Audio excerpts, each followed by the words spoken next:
누가 나더러 죄인이라고 하면 기분 좋아할 사람은 없습니다. 하지만 우리 모두는 누구도 부인할 수 없는 죄인들입니다. 의인은 없나니 하나도 없다고 말씀하십니다.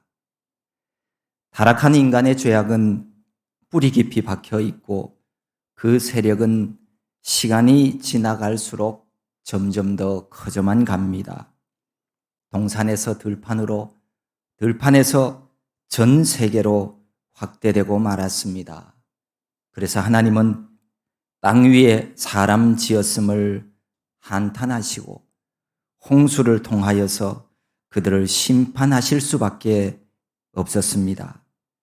사람이 땅 위에 번성하기 시작할 때 그들에게서 딸들이 낳고 하나님의 아들들은 사람의 딸들의 아름다움을 보고 자기들이 좋아하는 여자를 아내로 삼았습니다. 여기서 하나님의 아들들과 사람의 딸들이 누구인지에 대해서는 여러 해석들이 있습니다. 그 중에서 가장 유력한 해석은 셋 계열의 경건한 하나님의 아들들이 가인의 후예인 불경건한 사람들과 뒤섞여서 이제는 모두가 다 한 통속이 되므로 심각한 죄악 속에 빠지고 말았다는 말씀입니다. 모든 인류가 육신이 되었다라는 3절에 있는 말씀은 죄악의 오염으로 심히 타락한 인간이 되었다는 뜻입니다. 결국 하나님이 인간을 심판하게 된 것은 인간이 심판을 자초했다는 것입니다. 사람의 죄악이 세상에 가득함과 그의 마음으로 생각하는 모든 계획이 항상 악할 뿐임을 보시고 하나님은 정말 한탄하시며 마음 아파하셨습니다. 사람이 한두 번 죄 짓는 것, 또 악한 일을 하는 것을 보고 심판을 결정하신 것이 아니라는 말씀입니다. 여기 보시고라고 하는 말씀은 오랜 기간에 걸쳐서 계속적으로 그리고 자세히 살펴보셨음을 의미하는 말입니다. 하나님은 인내하시고 기다리시는 분입니다. 조급하시지 않으시고 우리가 하나님 앞으로 돌아가고 삶을 바꿀 수 있는 충분한 기회와 시간을 주시는 분이십니다. 그런데도 사람들은 하나님 앞으로 돌아가지 않았습니다. 종교개혁자 칼빈은 인간의 전적인 타락을 주장을 합니다. 타락한 인간은 근본적으로 그 본성이 부패하고 죄에 오염되었기에 스스로는 아무런 영적 선도 행할 수 없다. 타락한 인간은 하나님께 돌아갈 의지도 방법도 능력도 가지고 있지 않습니다. 그래서 하나님은 땅 위에 사람 지으셨음을 한탄하사 마음에 근심하셨습니다. 여기 한탄했다라고 하는 이 말은 후회하다라고 하는 뜻을 가진 말입니다. 그렇다고 해서 하나님께서도 우리 인간들처럼 하신 일에 대해서 후회하실 수 있다는 뜻은 아닙니다. 왜냐하면 하나님은 인간이 아닌 전지전능한 지존자로서 결코 실수하거나 거짓말하거나 사람처럼 마음을 이렇게 저렇게 바꾸시는 분이 아니시기 때문입니다. 이스라엘의 지존자는 거짓이나 변개함이 없으시니 그는 사람이 아니심으로 결코 변개하지 아니하심이니이다 라고 밝히고 있습니다. 하나님의 후회하심이라고 하는 표현은 인간의 비극적인 타락을 바라보시는 하나님 아버지의 안타까운 심정을 인간의 언어로 묘사한 말일 뿐입니다. 사람은 어떤 일을 추진하다가 나중에 가서 그것이 잘못되었다는 것을 알고 후회할 수 있습니다. 하지만 하나님은 사람처럼 모르고 있다가 나중에 가서 그거를 후회하고 이렇게 하시는 분은 아닙니다. 또 여기 마음에 근심하시고라고 하는 이 표현도 사람처럼 하나님이 정말 근심하신다는 말은 아닙니다. 인간의 비극적인 타락 상황을 보신 하나님께서는 그것이 마음 깊이 새겨져서 도저히 하나님 마음에 지울 수 없는 극심한 아픔으로 느껴졌다는 뜻입니다. 그러니까 끝없이 타락의 길로 나아가는 인간을 보시고 땅 위에 사람 지으셨음을 후회하시면서 마음 아파하셨다라고 하는 그런 말씀입니다. 하나님의 형상 따라 지음받은 인간을 보시고 그토록 좋아하셨던 하나님. 그런데 세상에 가득한 사람의 죄악과 그 마음에 생각하는 모든 계획이 항상 악한 것뿐임을 보게 되었을 때 얼마나 마음이 아프셨겠습니까? 하나님이 얼마나 우리를 사랑하시는지 우리가 성경을 통해서 알게 되었다면 우리는 더 이상 죄악의 길로 나아가지 말아야 합니다. 하나님을 알지 못하는 사람들이 날마다 먹고 마시는 죄악의 삶을 우리 성도는 본받지 말아야 합니다. 오직 마음을 새롭게 함으로 변화를 받아서 하나님의 선하시고 기뻐하시는 뜻이 무엇인지를 깨달아야 합니다. 그리고는 그 말씀 따라 순종하며 더 이상 그분의 마음을 아프게 하는 자녀가 되어서는 안 됩니다. 하나님은 급기야 내가 창조한 사람을 지면에서 쓸어버리겠다고 말씀하십니다. 내가 창조한 사람을 내가 지면에서 쓸어버리되 사람으로부터 가축과 기는 것과 공중의 새까지 그리하리니 이는 내가 그것들을 지었음을 한탄함이니라. 하나님께서 그토록 마음 아파하시면서 한탄하신 사람의 죄악, 하나님 심판을 초래할 수밖에 없었던 노아 시대의 죄악상은 두 가지로 요약할 수 있습니다. 그때 온 땅이 하나님 앞에 부패하여 포악함이 땅에 가득한지라. 여기 부패와 포악함입니다. 이 두 가지는 12절, 13절에서 다시 반복되고 있습니다. 하나님 심판을 자초한 노아 시대의 죄악상은 첫 번째로 죄악으로 인한 부패의 모습이었습니다. 여기서 말하는 이 부패라고 하는 말은 썩다, 타락한다 라고 하는 의미입니다.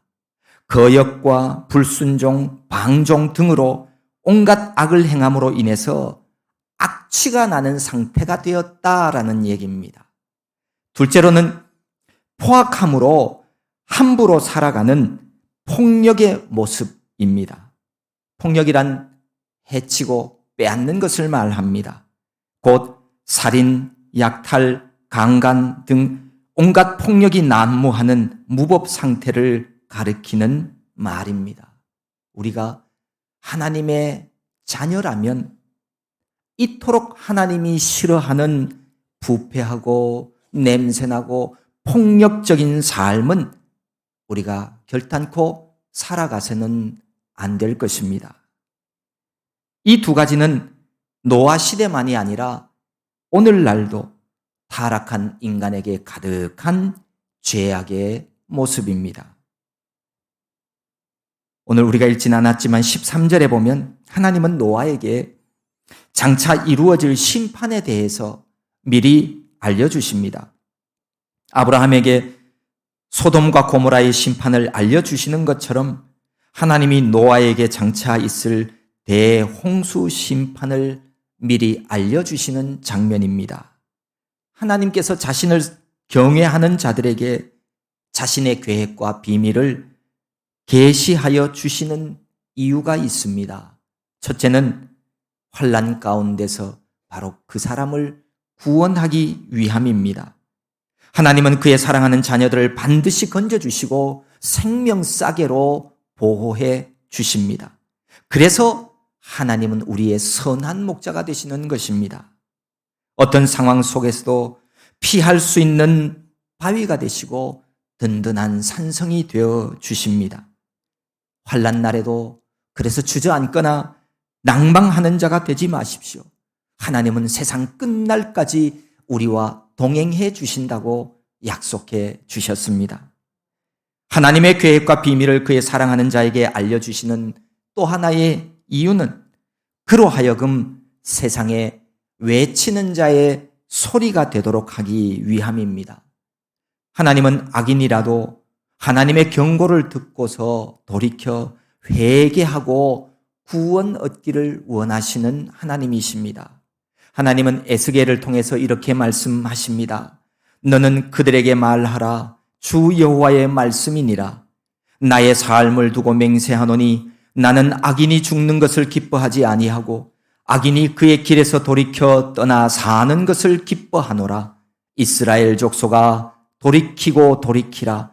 너희 악한 길에서 떠나라. 어찌 죽고자 하느냐 하셨다 하라. 하나님은 좋으신 하나님이십니다. 주님을 가까이 하는 자가 되십시오. 그러면 이 땅을 복받는 자로서의 삶을 살아갈 수 있습니다. 죄악의 길에서도 주님의 음성 듣고 돌아오는 자 되어야 합니다. 그렇게 하라고 하나님은 당신의 종들을 보내시고 외치는 자들을 보내셔서 하나님의 말씀을 전하도록 하신 것입니다. 결국 하나님은 그들을 홍수로 심판하실 수밖에 없었습니다. 노아는 하나님께서 지정해 주신 그 나무를 가지고 하나님이 말씀하신 크기와 모양대로 방주를 완성하였습니다. 그리고 말씀하신 그대로 모든 생물의 암수를 방주로 이끌어 드렸습니다. 하나님은 40일 동안 땅에 비를 내리셨고 그 물은 150일 동안이나 땅에 가득했습니다. 지난 7월 달이었죠. 며칠 동안 내린 폭우로 인해서 우리 지역과 중부지방에 엄청난 수해를 입었습니다. 도로가 물에 잠기고 산사태가 나고 주택이 침수되고 인명피해가 발생하는 큰 어려움을 당했습니다. 그런데 노아 홍수 때에는 며칠이 아니라 40일 동안이나 밤낮 없이 비가 내렸습니다. 홍수 당시의 상황을 7장에 보면 말씀하고 있는데 거기에 보면 그날의 큰 기품의 샘들이 터지며 하늘의 창문들이 열렸다고 기록하고 있습니다. 하늘에서 비만 내린 것이 아니라 땅에서도 샘이 터져서 땅 속에 있는 물들이 솟아올랐다는 그런 말씀입니다. 그러니 40일간 내린 비로 인해서 산들이 잠기고 온 세상이 다 잠기게 되었습니다.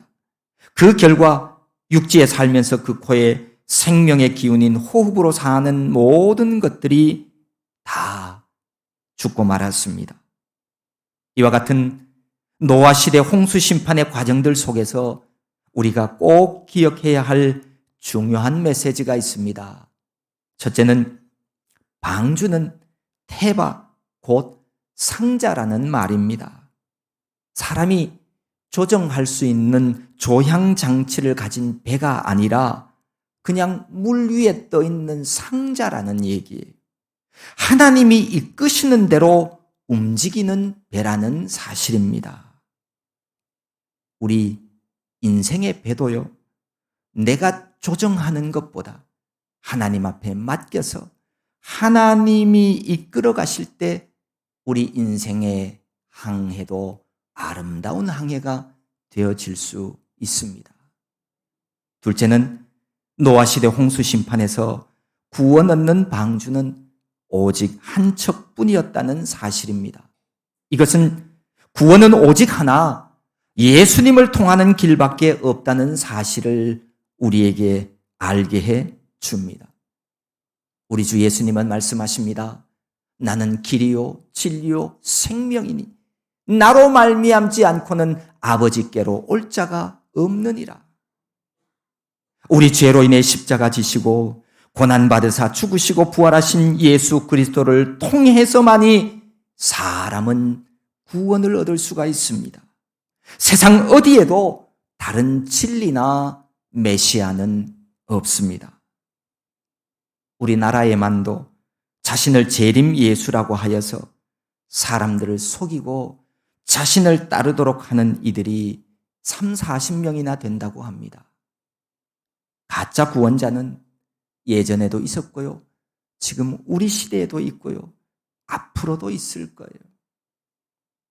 깨어서 기도하는 자가 되십시오. 이런 가짜 구원자에 속는 자가 되어서는 결단코 안 될 것입니다. 구원은요, 오직 예수 그리스도로만 말미암아 가능한 일입니다. 세 번째로, 홍수 심판 중에 구원받은 사람은 방주 안에 들어갔던 8사람 뿐이라는 사실입니다. 대홍수 심판 때 방주 안으로 들어갔기 때문에 그들은 구원받았습니다. 사람을 구원하는 이 방주는요, 오늘날의 교회입니다. 교회는 구원의 방주입니다. 머지않아 언젠가 다가오는 마지막 최후의 하나님의 심판 때에도 하나님의 구원은 방주와 같은 교회를 통해서만 이루어집니다. 누구든지 교회 안에 거하는 자는 구원을 얻을 수 있습니다.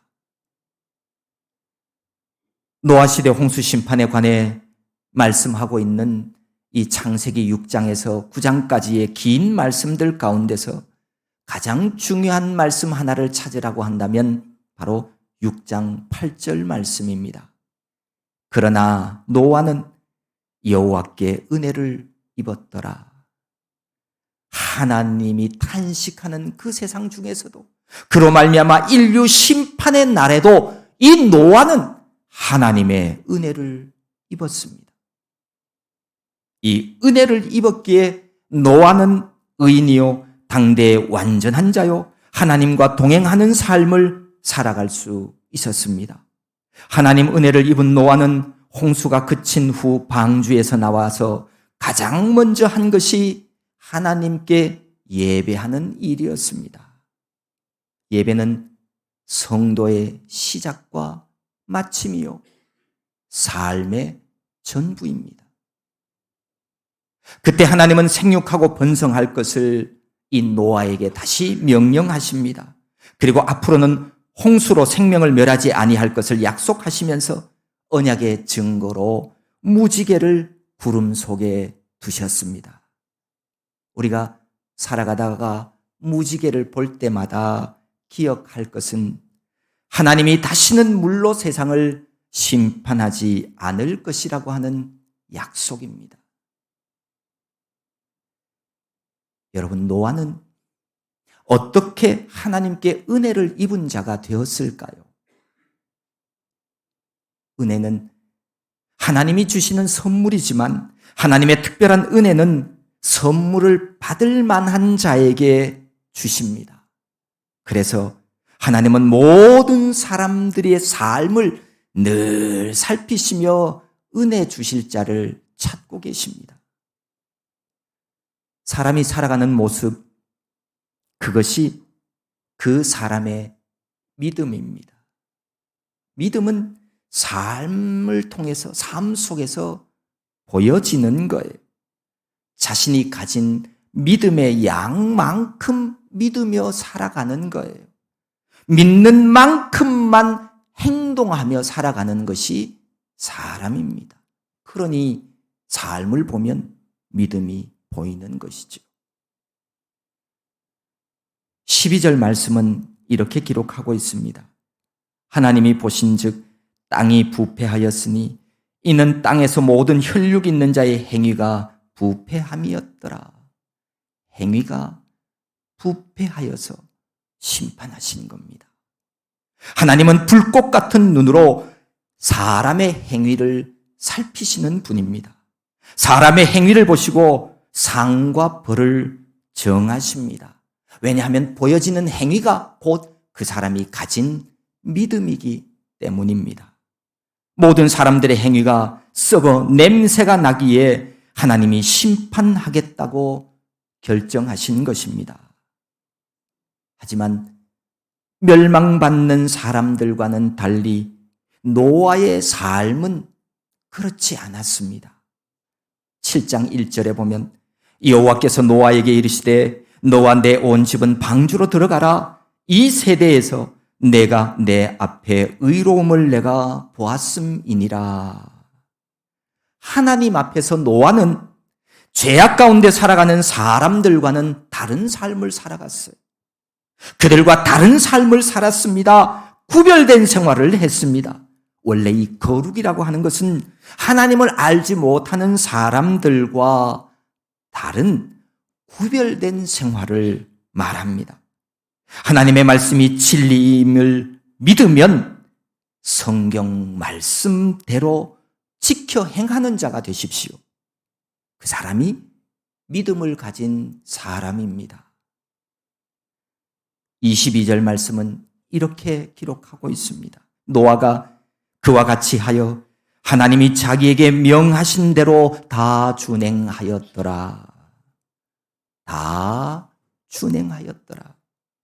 이 말씀은 노아의 인내와 믿음과 소망이 녹아있는 표현입니다. 7장 5절에도 거듭 반복합니다. 여호와께서 자기에게 명하신 대로 다 준행하였더라.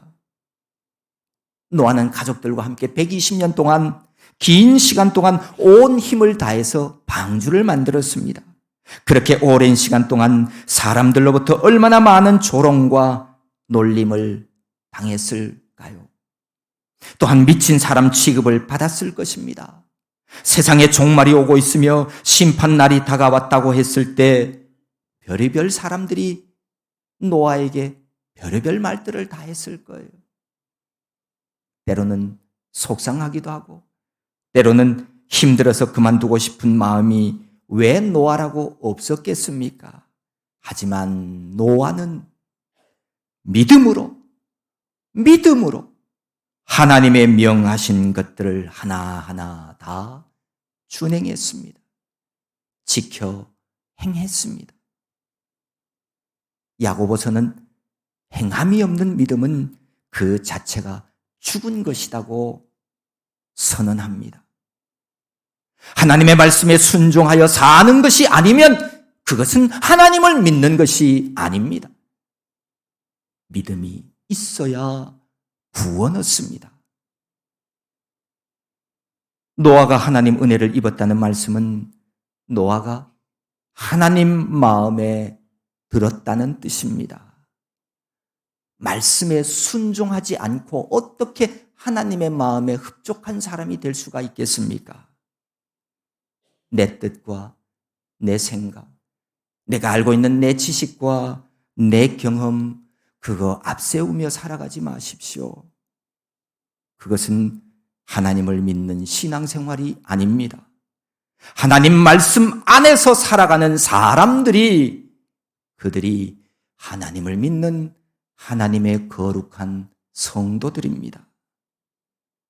노아가 하나님께서 자기에게 명하신 대로 다 준행하였기에 자신과 가족 그리고 짐승들을 구원할 수 있었습니다.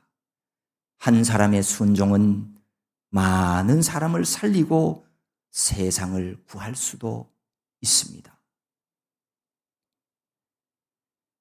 7장 10절 말씀에 보면 노아의 가족들과 짐승들이 방주 안으로 다 들어가고 7일 후에 홍수가 땅에 덮였습니다. 7일간의 시간을 또 허락해 주셨어요. 하나님께서는 지은 죄로 인해 마땅히 심판받아야 할 타락한 인간들에게 방주를 만드는 120년 동안이나 회개할 수 있는 긴 시간을 허락해 주셨습니다. 그것도 모자라서 이처럼 마지막 한 주간 7일 동안 특별히 더 허락해 주셨습니다. 사람들로 하여금 다시 하나님 앞으로 돌아올 기회를 또 주셨습니다. 구원 얻기를 원하시는 하나님의 마음이 아니고서는 다른 이유는 없습니다. 그 어떠한 경우에도 인간이 심판받아 멸망당하는 것은 자신의 완악함 때문이지 결코 하나님께서 긍휼을 베푸시지 않으셨기 때문은 아닙니다. 아미떼의 아들 요나에게 너는 일어나 저 큰 성읍 니느웨로 가서 외치라 말씀하신 것도 악독이 가득한 니느웨 사람들을 그래도 한 사람이라도 회개하고 돌아오는 자를 살리시기 위한 하나님 아버지의 자비와 긍휼의 마음 때문이었습니다. 아마도 노아 역시 이 7일 동안 더욱더 간곡하게 주위 사람들에게 하나님 은혜의 품인 방주 안으로 들어오라고 그래야 구원받을 수 있다고 외쳤을 것입니다.